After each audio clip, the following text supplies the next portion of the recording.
Hello, আসসালামু আলাইকুম। আপনাদের নিউ একটা ভিডিও নিয়ে হাজির, যেইখানে আসলে বাইকের রাইড করার সময় আমরা কিছু রুলস না ফলো করার কারণে অনেক সময় বড় ধরনের দুর্ঘটনার শিকার হই। সেরকম হলো, পাহাড়ি রাস্তায় গাড়ি চালাতে গেলে অনেকে আমরা এই জিনিসটা আসলে ফলো করি না।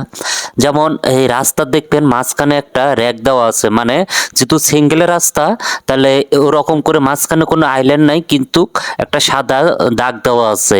এটার মানে হলো, আপনি যখন গাড়িটা রাইড করতে যাবেন, আপনি এই সাদা দাগের বাইরে যাবেন না। আপনার যে সাইডে থাকবেন এই সাইডে সাদা দাগের বাইরে যাবেন না।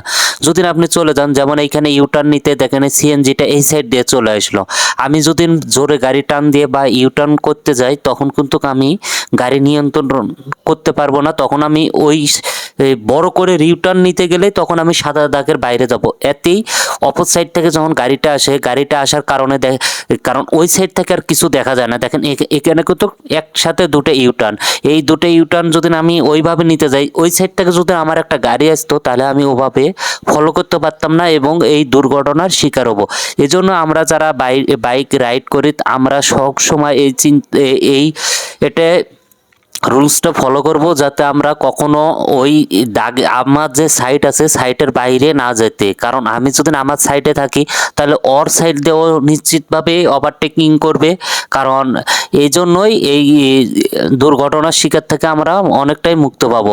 আমরা যদি আমাদের সাইড থেকে অন্য সাইডে চলে যাই, তখনই আমরা দুর্ঘটনার শিকার হব। এটা আমরা সবসময় ফলো করে চলাচল করার চেষ্টা করব।